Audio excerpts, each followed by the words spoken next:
जय शिव शंकर।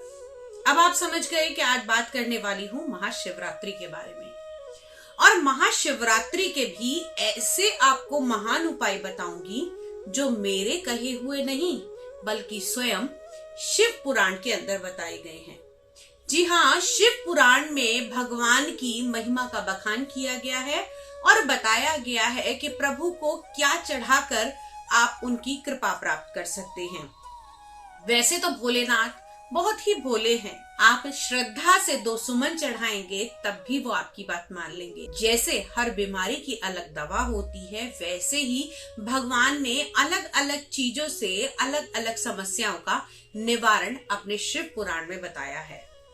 शिव महापुराण के द्वितीय रुद्र संहिता के 14वें अध्याय में जो बताया गया है, आज आपको वो बताऊंगी। सबसे पहले शिव जी को कौन कौन से पत्र चढ़ाने चाहिए।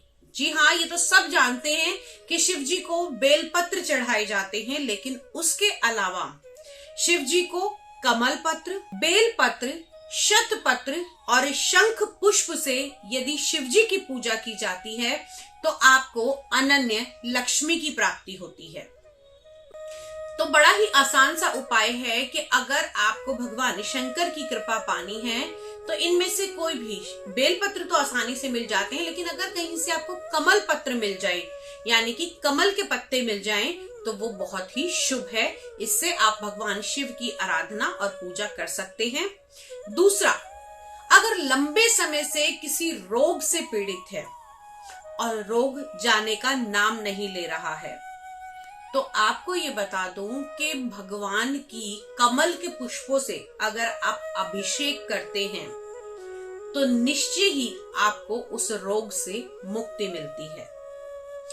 आप ये कहेंगे कि ये ऐसा कहां कहा गया है? ये शिव पुराण में बताया गया है। तीसरी चीज, अगर किसी का बच्चा बोल नहीं रहा, उसकी वाणी में विकार है या फिर हकलाहट है, तुतलाहट है, या कई बार ऐसा होता है कि बड़े लोगों को भी अपनी बातें एक्सप्रेस करने में बहुत ज्यादा दिक्कत आती है, तो वाणी के विकार को मिटाने के लिए आप भगवान भोलेनाथ का मधु के साथ, जी हाँ, अगर शहद के साथ में अभिषेक करते हैं और उस अभिषेक किए हुए शहद को एक डब्बी में आप रख लें और उसका बच्चे को सेवन कराएं तो उसका वाणी विकार खत्म होता है। बड़ों के लिए भी अगर वाणी से जुड़ी हुई कोई प्रॉब्लम आ रही है तो निश्चित ही दूर हो जाती है। अगली चीज, किसी भी कार्य की सिद्धि अगर आप करना चाहते हैं, अगर आपको लग रहा है कि ये बहुत ही दुर्गम कार्य है, ये होना बड़ा मुश्किल है, मैं कैसे करूं कि ये काम हो जाए, तो महामृत्युंजय का जाप आप शिवरात्रि से आरंभ कर दीजिए। और अगर इस महामृत्युंजय के आप 5 लाख जाप कर लेते हैं तो निश्चित ही कोई भी ऐसा अभिष्ट कार्य नहीं है जो ना हो सके, अगर आपकी मंशा अच्छी है। मैं ये नहीं कहूंगी कि आप किसी का बुरा करने के लिए महामृत्युंजय का जाप करेंगे। आप महामृत्युंजय का जाप यदि करेंगे तो आपकी भावना अच्छी ही होगी। और ऐसा शिव महापुराण में बताया गया है कि कोई भी व्यक्ति शिवरात्रि के दिन से आरंभ करके महामृत्युंजय के 5 लाख जाप पूरे करता है तो निश्चित ही उसकी मनोकामना, उसका कार्य सिद्ध हो जाता है। बहुत से लोग ऐसे होते हैं जो कहते हैं हमें धन की इच्छा नहीं है, हमें कुछ नहीं चाहिए, लेकिन हम सिर्फ और सिर्फ मुक्ति पाना चाहते हैं। और ये तो आप सभी जानते हैं कि मुक्ति के दाता सिर्फ भगवान शिव को माना गया है। किसी भी शमशान घाट के बाहर देखिए, आपको भगवान शिव की, महाकाल की, महामृत्युंजय की मूर्ति नजर आती है। तो अगर आपको मोक्ष की प्राप्ति करनी है तो शिव महापुराण में ये बताया गया है कि मोक्ष की प्राप्ति पाने के लिए, मुक्ति प्राप्त करने के लिए आपने भगवान शिव का कुशा के साथ में अभिषेक करना है। जी हाँ, अगर आप कुशा चढ़ाकर भगवान का अभिषेक करते हैं तो आपको मुक्ति अवश्य मिलती है।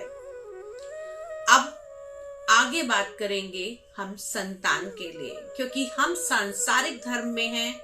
यहाँ पर माया, काया, औलाद, मकान, इन सभी की इच्छा रहती है। तो बहुत सारे ऐसे दंपति हैं जिनको संतान की प्राप्ति करनी है और संतान जिनको नहीं मिल पा रही है। तो शिव महापुराण में बताया गया है कि आपको अगर संतान प्राप्त करनी है तो लाल डंडी वाला कोई भी फूल आप ले सकती हैं। कनेर के फूल में भी आपको लाल डंडी आसानी से मिल जाएगी और उससे आप भगवान शिव की 108 फूलों से अगर आप भगवान शिव की पूजा अर्चना करते हैं तो आपको निश्चित तौर पर संतान की प्राप्ति होती है। लेकिन साथ ही साथ कोई भी कार्य करे उसके साथ में आपकी भावना, आपकी भक्ति निहित होनी आवश्यक है। अगली चीज, बहुत सारे लोग ऐसे होते हैं जो सब कुछ कर लेते हैं लेकिन उनको फिर भी मान सम्मान नहीं मिलता। यही शिकायत रहती है कि हम सबके लिए अच्छा करते हैं, हम सबके लिए बेस्ट करते हैं, अपनी जी जान से मेहनत करते हैं, लेकिन अंत में आके आप लोगों को सराहना नहीं मिलती, सम्मान नहीं मिलता, आपका क्रेडिट कोई और ले जाता है। तो शिव महापुराण में बताया गया कि अगर आप मान सम्मान चाहते हैं तो भगवान शिव का आँख के फूलों के साथ में अगर आप अभिषेक करते हैं तो आपको राजसी सम्मान की प्राप्ति होती है। अब कोई ऐसी आपको बीमारी लग गई है जो लाइलाज है या डॉक्टरों की दवा भी आपको नहीं लग रही, तो आपने क्या करना है? शिव महापुराण में द्वितीय रुद्र संहिता के 14वें अध्याय में यह कहा गया है कि अगर कनेर के पुष्पों से भगवान शिव का अभिषेक किया जाता है या उनकी अर्चना की जाती है तो अभिष्ट रोग से भी आपको मुक्ति मिल सकती है। और रोग से मुक्ति देने के लिए ही तो भगवान ने अपना वैद्यनाथ रूप धारण करा था, इन्हें वैद्य भी कहा जाता है। तो किसी भी प्रकार की रोग से मुक्ति देना, आपको मोक्ष देना, आपको जघन्य मृत्यु तुल्य दुख से बाहर निकालने के लिए ही तो मृत्युंजय हैं। तो कर सकते हैं आप ये सारे उपाय में से जो आपको चाहिए वो उपाय कीजिए। महाशिवरात्रि के दिन से ये उपाय कीजिए। अगर महाशिवरात्रि से नहीं कर पाते तो मासिक किसी भी शिवरात्रि के दिन से आप इस उपाय को कर सकते हैं। निश्चित तौर पर इससे आपको लाभ मिलेंगे, लेकिन फिर बार बार यही कहूंगी कि आपकी भक्ति, आपकी श्रद्धा और आपका दृढ़ निश्चय भगवान के अंदर होना आवश्यक है। आज के वीडियो में इतना ही। अगले वीडियो में फिर से मुलाकात करूंगी।